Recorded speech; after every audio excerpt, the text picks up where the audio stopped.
3 words to strike fear into the hearts of graduates everywhere, or at least make you a little bit nervous, and that's virtual assessment centres. Well, they're here to stay, so find out how to give your best performance in this episode of Future You.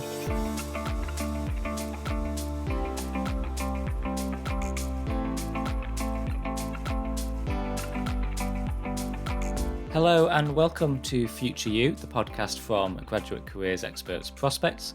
We're here to help you achieve your career goals.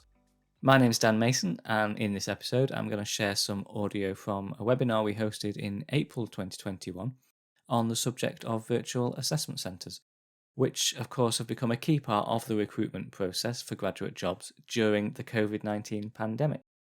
Now, as I record this here in the UK, we're moving out of lockdown restrictions and hopefully, fingers crossed, we'll soon be back to some kind of normal. But we do know that many employers intend to keep using the online recruitment methods that they've set up over the last year in the medium and longer term.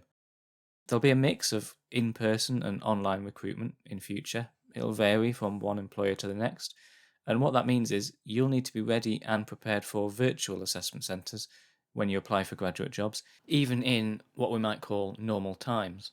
With that in mind, it's worth listening to our 3 panellists from 3 graduate employers, Arcadis, Aldi and Police Now, who have some great insights and advice on how to approach these online assessment centres. I'll let them introduce themselves, so here we go. I'm Tracy Buchan and I work for Arcadis. We're a leading design and consultancy for natural and built assets, and my role is the early careers recruitment consultant. So I look after all the aspects of early careers recruitment, graduates, undergraduates, placement students and apprentices. My name's George. I work for Aldi. I'm sure you all know who Aldi are. We're the 5th biggest grocery retailer in the UK. Myself personally, so I work as the team leader for the graduate recruitment team. So there's a team of 4 of us, and we specialise in all elements of the graduate life cycle. So that's everything from university engagement to reviewing applications to those group assessment centres as well. And I've been part of the Aldi graduate team for coming up for 4 years now. So that is me. My name's Anu Biklani. I've had a pretty extensive career, both in the corporate sector and now in the charitable sector. And my focus has been on graduate recruitment and development. We're obviously living in this new world at present, this COVID-19 world, which has meant that we've had to be dynamic and change the platforms on which we deliver our assessment centres. And I'm an integral part of the selection team here at Police Now, which is part of the wider recruitment marketing team, and we're responsible for the assessment and selection of our candidates to conditional offer stage, and then they go through a vetting process before they're made confirmed offers as police officers with their respective forces. In terms of Police Now, our fundamental mission is to transform communities, and we do that by recruiting, developing and inspiring diverse leaders into policing. So our assessments are just over half a day. We run a Q&A session beforehand so that you get the opportunity to understand what exercises and how we're going to score those exercises, and you get to try out the platform as well, because we're very aware that there's so many different platforms out there. People have got various different levels of experience and exposure, and we don't want your first encounter. We use Teams. We don't want your first encounter of Teams to be the morning of your assessment and you're trying to get to grips with where the chat feature is and how you share your screen, etc. So we run a half an hour session a couple of days beforehand just to make sure everybody's familiar with the process.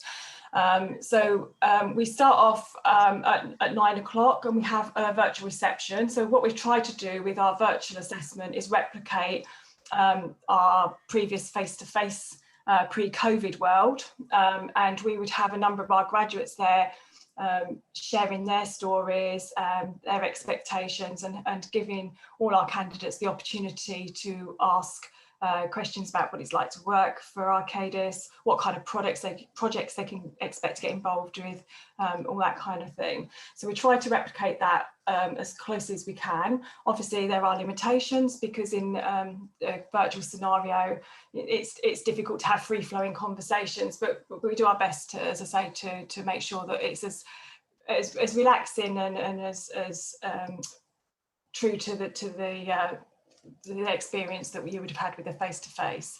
So you have half an hour to kind of like chat with our current graduates before we pull you through to our virtual boardroom. And there you'll have the opportunity to introduce yourselves formally. Our assessors will introduce themselves formally. We'll have a little bit of a kind of like a run through of a couple of our values that are important to us.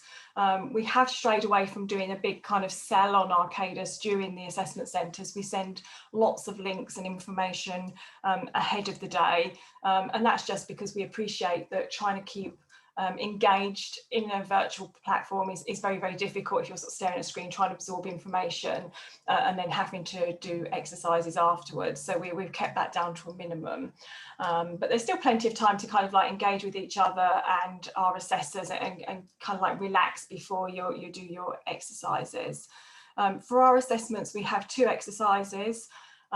A group scenario, which is kind of a typical thing that we as a business would expect to be involved in. Obviously, I can't tell you too much about it, just in case there's any potential candidates out there, but it's a kind of town planning exercise. Like, I think I can share that with you. So you work in a group of around 6 people. Again, those numbers are kind of been cut back from the virtual, where you've got the opportunity, sorry, from the real world, where you've got the opportunity to kind of splinter off and work in subgroups. That doesn't work so well in the virtual format, so we've kept the numbers slightly lower for that exercise without, it doesn't compromise the experience or our ability to assess. And so that exercise is around about 2 hours in total. Normally you'll be assessed by one assessor throughout the day, and that assessor is just looking at 1 or 2 candidates, so they're really able to kind of observe you fully. That one exercise will finish around about lunchtime, and then we give you a 20-minute break to go and refresh, grab a drink, a sandwich, just take your eyes off the screen for a few moments. And then we have a capability scenario, which is a bit more role specific. So in terms of sort of pre-preparation, there isn't too much we ask candidates to do. All our exercises with your kind of like degree backgrounds and the selection process, we feel that everybody's able to compete ably without doing too much prior research. But what we do advise our candidates to do is kind of like learn a little bit more about us as a business, and obviously that allows you then to feed in that knowledge when you're doing the exercises. Think about things that are important, so things about our values. So what do you notice on the projects that we've undertaken? What kind of things do we sort of like gear our projects towards? What are our customer relations like? All those kind of things that you can glean from those projects that you're then able to feed in to those exercises when you're carrying them out. We've tried to keep our assessment centre as close as possible to what would happen if you were coming to an in-person assessment, quite similar to, I assume, Trace and Anna. So our assessment centres take 2.5–3 hours at the very, very most. Normally in a group of 8 people, and there'll just be one assessor on the call with you. We're using Microsoft Teams as well to hold those assessments. The day's split into 2 main parts. First of all, we start off with introductions, just so candidates can settle a little bit and get a bit more comfortable working together with one another. Then after that, there will be a store walk presentation. You get told before the day to go out, visit a store, make a note of what you see in your experience, and we ask them to present back on the day, tailored around a specific topic. Then we'll pause for the break. And then after that, we take part in some teamwork and leadership activities. It won't be a surprise that one of the key things we look for is leaders from our graduates. And so that's why we do that leadership exercise at the end. And then there's obviously an opportunity for them to ask questions of us, and we can talk about more the culture of Aldi towards the end of the assessment. So that's ours in a brief overview.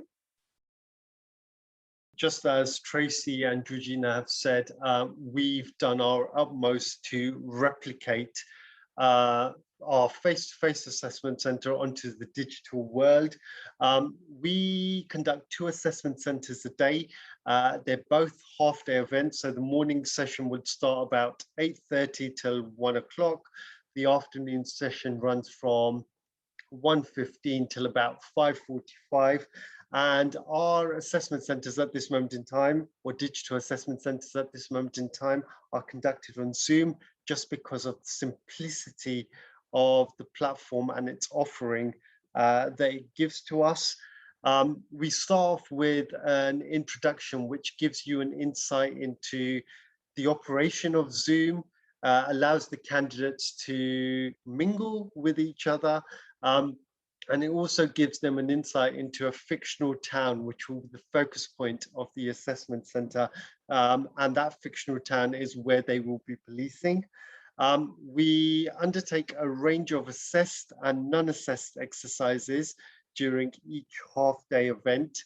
And in terms of the assessed exercises, without giving too much away, for our last program, they consisted of a team meeting, 2 role play exercises, and a motivational alignment interview. Those exercises range from 25 to 40 minutes, but our fundamental aim is to ensure that we're providing an effective insight into what life is like as a neighborhood police officer or a detective constable, and we want the candidates to make an informed decision that policing is the path they wish to pursue as part of their career. We've all said be yourselves, we've all said let your personality come through, and it's because you can't bring someone else to work every day. And ultimately we're looking for people, especially at Aldi, and I'm sure in the police as well, who can connect with other people and build those really strong relationships. That's how you lead people, that's how you influence them and get the best out of, whether that's your team in store or a situation in the wider community. You need to be genuine, and that's how people then relate to you. So that's why we say just be yourselves and don't feel like you need to put up a front. I think that's maybe one of the pitfalls that people experience, is they come to an assessment centre and they think, well, I need to showcase I'm a leader, and to do that I'm going to talk over everyone, I'm not going to cooperate with any of the other people in the group, and I'm just going to make myself known to the assessor, but in not a positive way. And sometimes people can be quite disruptive and think that they're showcasing the leadership skills. So I would say make sure you're accommodating for the rest of the group, because it's, you know, there's 6 other people maybe there who are getting assessed at the same time, and you need to show that you can work in group situations and you can work as part of a wider team. So whilst yes, we want leadership skills, we want people to be able to do that at the same time. So that's my perspective on what you should definitely not do.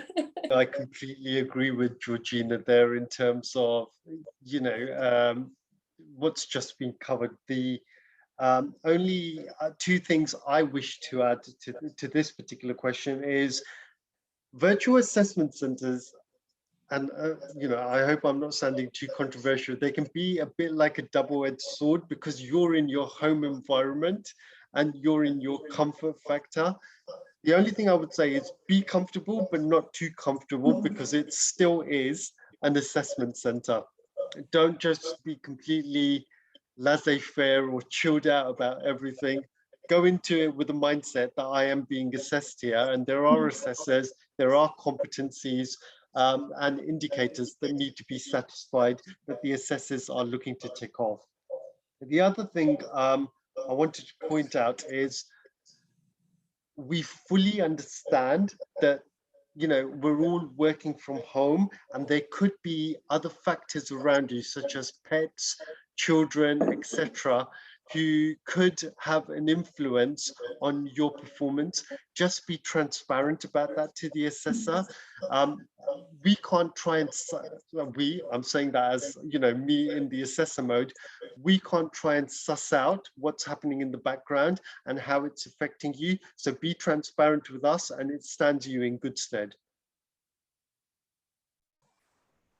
I agree with totally what our 2 colleagues have said there, really. There's not much more I can add. I think The only other one is the opposite of sort of talking too much, is make sure you say enough to be assessed as well, because there's nothing more frustrating than a candidate that on paper has got loads and loads of potential and then doesn't display enough of that at an assessment centre for you to be able to carry them forward. So I appreciate, I mean, I'm not comfortable with a camera on and in this scenario, and you can sort of see yourself, and it is a little bit disconcerting, and I appreciate that some other people may feel like that as well, but you do have to speak up, you do have to kind of like put yourself forward. And the other one there as well is don't get kind of like too bogged down by perceived errors. So, you know, we all in life all say something sometimes you know, out of order, or a little bit maybe phrased not in a way we would have done ideally. And I think particularly in this type of scenario, it can, to the individual, it can seem quite large. But if you kind of like let a small perceived error colour the rest of the assessment centre, then you're not going to perform at your best. So, and you don't know what the assessors are looking for, and you know how much of it has been noted, or if it's indeed anything that they see as a negative. So we do see that sometimes, that people just say something and then completely shut down because, you know, they feel they've made an error. So yeah, that's the two bits I would add. Many thanks to our guests for taking part in that webinar, and I hope you found it useful. If you did, I strongly recommend visiting prospects.ac.uk and going to the link about halfway down the page, Watch Our Webinars, where you can see the video in full and also find out what other events we have lined up. Also at prospects.ac.uk, you can search and apply for graduate jobs with the likes of Arcadis, Aldi, Police Now, and many more employers. So for those of you who are looking for a job right now, that's the place to go. If you have a virtual assessment centre coming up, or even an in-person real-life assessment centre, I wish you lots of luck with that. And finally, it's been a long while since our last episode, so I just wanted to let you know I have some fantastic guests lined up to join me in the next few weeks on the podcast, from top employers, top graduate employers in a wide range of different job sectors. So you won't want to miss those. You can follow Future You on Spotify, Apple Podcasts, or whichever app you choose to get your podcasts from, or you can listen on the website at prospects.ac.uk/podcasts. And on that note, thanks very much for listening, and I'll see you soon.